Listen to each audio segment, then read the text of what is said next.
During my sophomore year of college, I moved to an apartment. It was a small private development with about 20 ground-level apartments lying down both sides of the street to a cul-de-sac. We paid the owner by mail, and the only other employee was a maintenance guy named Roy. Roy would often be around doing odd chores, cutting the grass or taking care of the pool. He was friendly and often engaged residents in conversation, just small talk. The first time I got creeped out was when we were planning a keg party at the apartment. It was coming up Friday night. Roy was out by the pool earlier in the week and struck up conversation. He made a comment, "If you're going to throw a party, make sure you don't throw a bunch of trash around the pool so I have to clean it up." I figured one of the invited guests had run their mouth and thought nothing of it. It bothered me, though, that he knew something, but he seemed cool about it. One night we were wrestling and accidentally put a foot through the plaster. It left a big 6-inch hole in the wall by the bathroom. Luckily, we had a friend that could come patch it up so we wouldn't have to bother maintenance. I was taking the garbage down and I saw Roy. He started talking and said, "You need to get that hole fixed? I can come and do it." "What hole?" I asked, feigning ignorance. "The one you knocked in the wall while horseplaying," he said. I was livid. One of my roommates had snitched us out. I told him to come by any time. I even agreed to pay him $40 for fixing it. My roommates all denied telling him. I knew that someone had because he knew about the hole. We all started comparing stories, and we discovered that Roy had caused similar weird what-the-hell moments among all of us. One guy related how he knew his sister's name, though she had never been there to visit. Another said that he had asked him about a particular brand of CD player that apparently he'd been using, but Roy knew that before he had even figured it out. He went back to his apartment and looked and just thought that was kind of weird. One day, as I was sitting on the toilet, I got an eerie feeling like I was being watched. I looked up at the cover where the fan had been, the one that had never worked since we moved in, and through the grill slates, I saw a set of eyes looking back at me. I blinked in disbelief, and they were gone. I finished up and went outside, to the attic access point. Roy met me as I was walking around the building. "Everything okay?" he asked. "Fine," I said.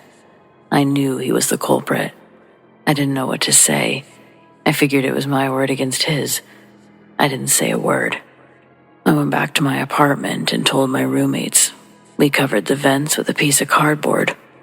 A couple days had passed and I saw Roy leaving the apartments. I got my roommate and we raced around the attic entrance. I wanted to see how much he could see. Upon entering, I found an elaborate plank walking board that took you all over the attic. All of our apartments were connected. I could go in any direction, and there was a place to spy on the apartment below. I quickly realized that no one's fans worked because they'd all been removed.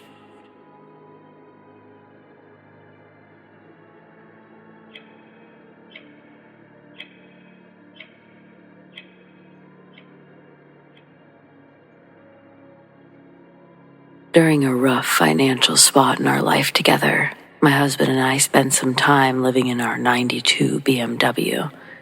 We're not criminals, addicts, or mentally ill, nor are we the stereotypical chronically homeless type. We're in our early 50s and used up our savings, reduced everything we owned to just our clothing with little else while providing unpaid full-time live-in care for my mother, who's now in a memory care facility. Homelessness was inevitable. After all that time believing that we would be reimbursed by her estate, and we left her home with literally the clothes on our backs, our car, and no money. To avoid the homeless crowd in town, we had chosen to spend nights at a location where we felt safe. We could blend in with like-minded people. We wouldn't appear to be homeless.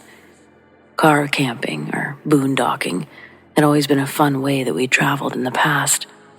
So we decided to look at it as a long boondocking excursion while we regrouped and built up enough money to start over.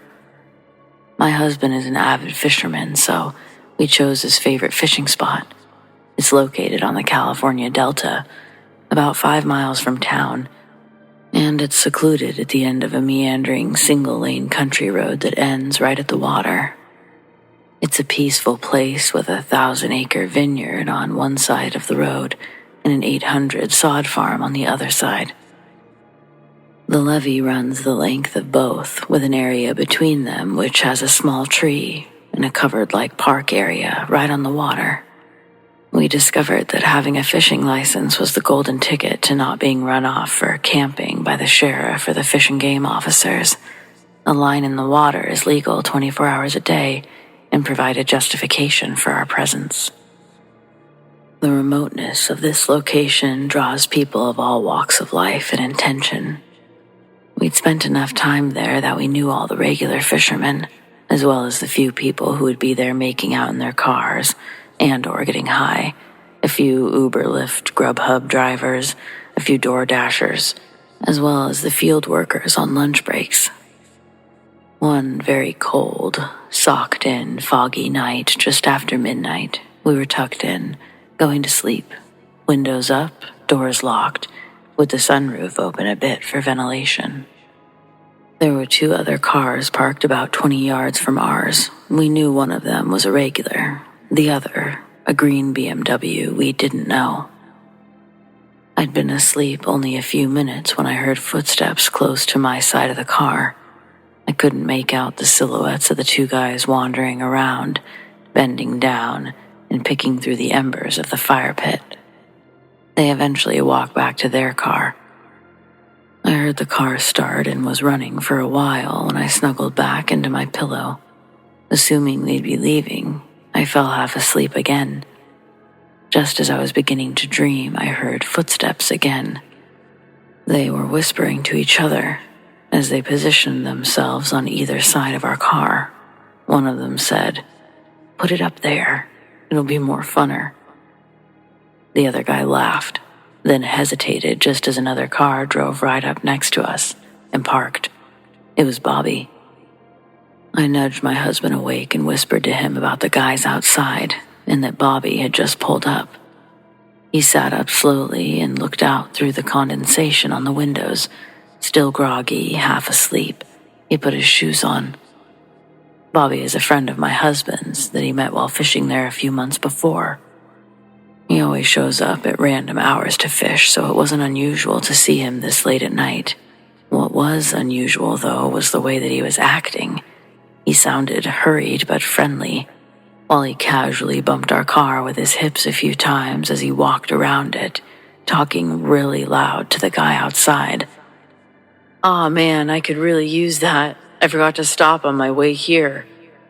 The 2 guys seemed to know him and nervously complied with whatever it was Bobby wanted from them. Bobby continued, "I just bought 2 mopeds from a guy off Craigslist." He opened the back of his van and took one out, then grabbed something from one guy's hand, put it inside the van, and quickly closed the hatch. One of the guys asked Bobby, "Do you know whose Beamer this is?" He replied, "Just some dude and his wife. Here, this is all I have. You can have it, but I don't have any papers." Bobby handed one of them his sack of weed. Oblivious to what Bobby had just done, my husband got out of the car. His size alone can be intimidating. He asked Bobby, "What's going on?" The 2 guys hurried to their car and left. My husband asked, "Who was that?" And Bobby asked, "You don't know them?" My husband replied, "No, why?" Bobby didn't answer. Instead, he said, "Come see what I got." Bobby still seemed very nervous. My husband walked over to the van. They had a quiet conversation out of earshot from me. Then Bobby took the other moped out and put gas into it from a gas can that he'd just taken away from the other 2 guys. He hopped on, rode away down the levee. My husband returned to the car and got in. He looked confused and asked me what I heard and what woke me up. Now, I'm a stickler for proper grammar. I had almost been asleep, yet remained aware of the presence of the two guys, but when the guy said, "More funner," it snapped me wide awake. I told him what I'd heard just as Bobby had arrived. My husband blew out a sigh of combined relief, shock, and fear. He composed himself and said, "Bobby didn't want to worry you. That driver had been a neighbor of his for a few years. He's a firebug. He just got out of prison." My jaw dropped. Bobby just saved our lives.